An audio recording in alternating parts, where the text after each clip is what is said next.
And you can argue with anxiety all you want with your atheistic nihilism, but it isn't going to go away, and neither is your pain. And you're not going to rationalize yourself out of pain and anxiety. This is the thing about those who believe life has no meaning. It's like, I see, so you think you can argue yourself out of your pain. Because pain's a meaning. Now, you might say, well, it's not a meaning I want to pursue. It's like, what does that have to do with anything? Pain is an undeniable reality.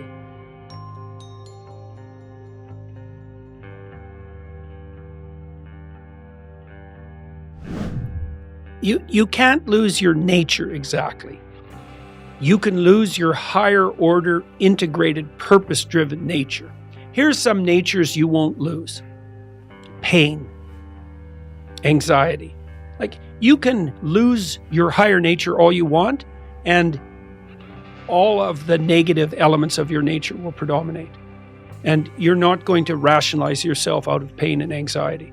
This is the thing about those who believe life has no meaning. It's like, I see, so you think you can argue yourself out of your pain. Because pain's a meaning. Now, you might say, well, it's not a meaning I want to pursue. It's like, what does that have to do with anything? Pain is an undeniable reality. Well, if you allow your higher order self to disintegrate, you disintegrate into a landscape characterized by pain, anxiety, and hopelessness. That's the metaphysical desert, by the way, right? That's the place you end up devolving into when your tyrannical presuppositions are disintegrate, which is why people cling to their tyrannical presuppositions, because, there's a mystery. Well, you don't want to end up in the landscape of pain, anxiety, and hopelessness. And I actually mean that technically, because what happens when you lose direction, the biological systems that mediate negative emotion signal loss of direction. That's what anxiety is. It's a signal of loss of direction. So if you lose higher order direction, you become anxious. Well, and you can argue with anxiety all you want with your atheistic nihilism, but it isn't going to go away, and neither is your pain. 자, 여기 삶을 바라보는 두 가지 시각이 있습니다. 하나는 삶을 그저 쾌락과 고통의 연속으로 보는 것입니다. 쾌락이 우리에게 주어지는 순간은 좋은 것이고 고통이 주어질 때는 나쁜 것이라는 거죠. 그리고 이러한 삶의 순간들을 모아서 고통이 많으면 나쁜 삶, 쾌락이 많으면 좋은 삶으로 보는 겁니다. 그런데 삶을 고통과 쾌락으로 보는 방식은 실패할 수밖에 없습니다. 왜냐하면 뇌과학적으로는 도파민 중독이라고 표현되는 뇌의 적응은 강한 쾌락을 경험할 때 쾌락의 기준을 점점 높이기 때문에 장기적으로 우리는 쾌락을 느낄 확률보다 고통을 느낄 확률이 더 높습니다. 그렇다면 결국 삶의 모든 순간을 합치면 고통이 더 많을 수밖에 없겠죠. 이를 해소하는 것이 바로 두 번째 시각입니다. 이 시각은 고차원적인 방식으로 삶을 이해합니다. 이 형이상학적 방식은 우리의 개별적 순간들을 고차원의 자아에게로 초대합니다. 그러면 고통과 쾌락은 그 이상의 의미를 갖게 되고 삶의 모든 개별적 사건들은 하나의 큰 모험적 이야기로 합쳐지게 되죠. 그럼 여기서 여러분의 마음속에 한 가지의 의문이 들 겁니다. Well, what is that? Well, this is why Jung said Christ was a symbol of the self. How do you transcend the eternal realm of suffering, right? How do you escape from hell? It's the same question. How about voluntary self-sacrifice? How about that? Well, that's absolutely no different than the image of the crucifix. Those are the same thing. Well, why does the spirit of voluntary self-sacrifice protect you against suffering? Well, I need to sacrifice my idiot whims in the moment to serve that element of me that is continuous across time. This is like Kant's categorical imperative in some ways. If I'm wise and mature, then I don't make decisions now that will cost me tomorrow or next week or next month or next year or 5 years down the road. I contemplate my extended self, which is like a community across time, and I bind my decisions in the present by my covenant with my future self.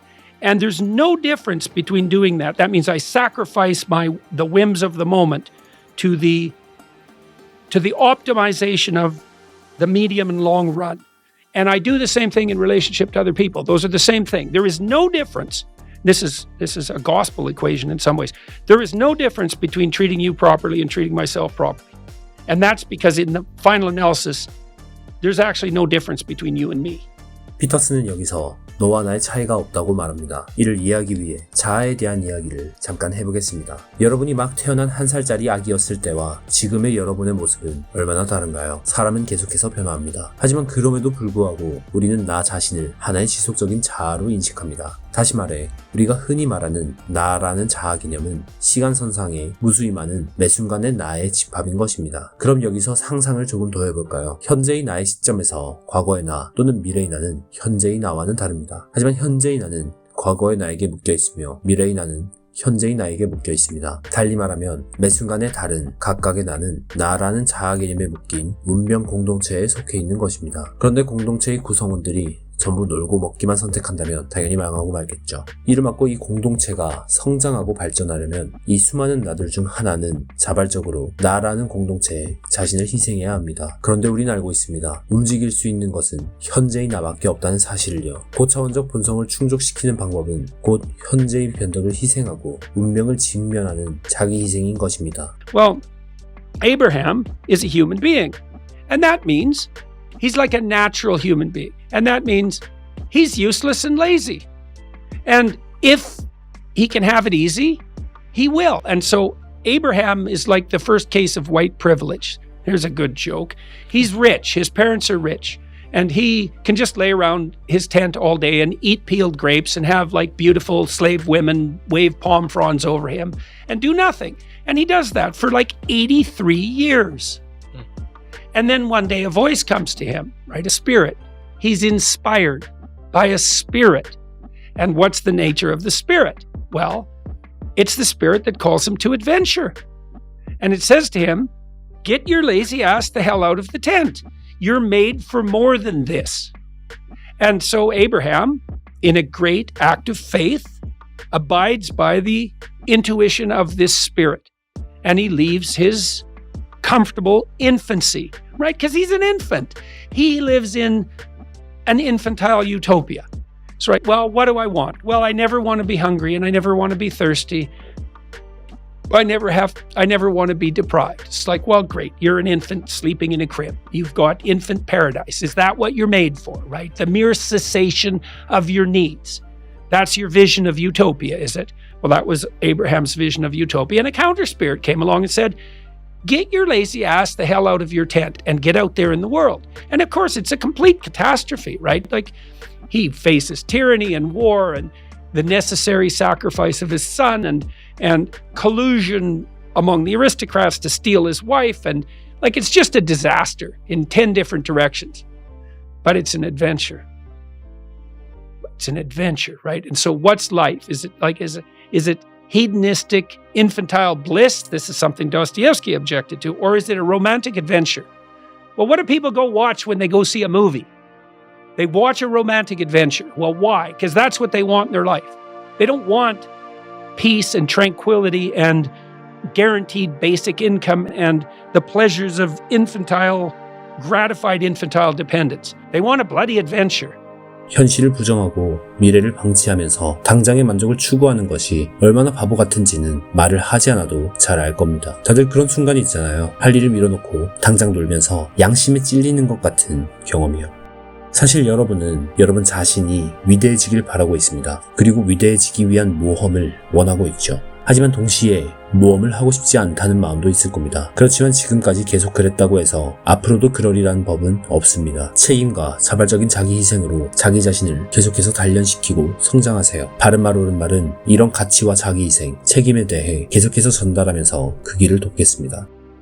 So the woke culture and the transgender movement and all these great things that have come upon us so hard, are they going to suppress that for people? You're not going to get to have your adventure. You're going to have they put forward a false adventure.